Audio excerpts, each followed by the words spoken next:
Vicky pros கோச்சார prediction தோழிகளுக்கு அன்பு வணக்கங்கள். ஜூன் 1ஆம் தேதியிலிருந்து ஜூன் 7ஆம் தேதி வரைக்கும் 2026ஆம் ஆண்டுல இந்த ஒரு வார ராசி பலனை உங்களுக்காக பெருமையுடன் வழங்குபவர்கள் ஃபெபுலஸ் டிவைன் ப்ராடக்ட் பூஜை பொருட்கள். This is Fabulous Aragaja oil.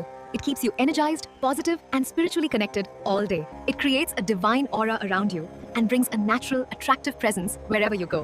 Anyone around you will feel calm, comfortable and drawn to your positive energy.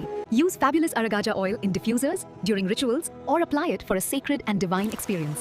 கன்னிராசிக்காரங்களுக்கு 7ஆம் இடத்துல கடுமையான கெடுபலனை கொடுத்துக்கிட்டு இருக்கக்கூடிய சனி பகவானை சாந்தப்படுத்தக்கூடிய வகையில் ஓரளவுக்கு நல்ல அமைப்புன்னு தான் சொல்லுவேன். இந்த குரு பயிற்சியும் நடக்குது.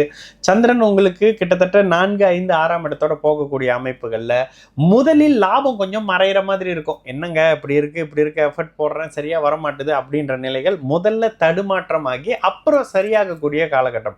குறிப்பாக படிப்புக்காக வெளிநாடு வெளி மாநில அமைப்புகள், ஒரு சிலருக்கு திருமணத்துக்கான அறிமுகங்கள், ஒரு சிலருக்கு காதலுக்கான அறிமுகங்கள் கூட இந்த இடத்துல ஏற்படக்கூடிய அமைப்பு.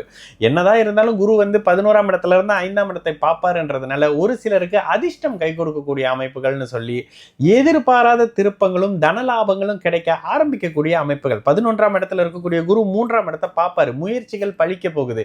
நல்லது, இவ்வளோ நாள் அப்படி முயற்சி பண்ணுங்க, இவ்வளோ நாள் அப்படி பண்ணுங்க, ஒரு 2 வருஷம் சரியாவே இல்லைங்கன்றவங்களுக்கு கூட இப்பொழுது படிப்படியான மாற்றங்கள் வரப்போகுது. ஏன்னா ராசியை பார்த்துக்கிட்டு இருக்கக்கூடிய சனி பகவான் குருவினுடைய பார்வையில வந்துடுறாரு அப்படின்றதால. அப்ப என்ன, கடுமையான பிடிவாத குணத்துல இருந்த கன்னிராசிக்காரங்களுக்கு மாற்றங்கள் வரப்போகுது. நல்ல தெளிவான முடிவுகள் எடுக்க போறீங்க. கணவன் மனைவி காதல் அமைப்புகள்ல ஒரு அண்டர்ஸ்டாண்டிங் வரப்போகுதுன்னு சொல்லுவேன்.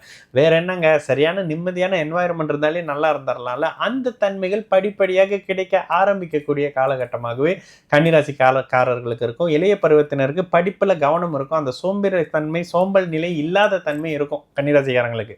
அப்போ தொட்டதெல்லாம் தொடங்க ஆரம்பிக்கக்கூடிய ஒரு காலகட்டம்னு சொல்லுவேன். படிப்படியாக வயதுக்கு ஏற்ற மாதிரி சகல தரப்பு கன்னிராசிக்காரர்களுக்கும்.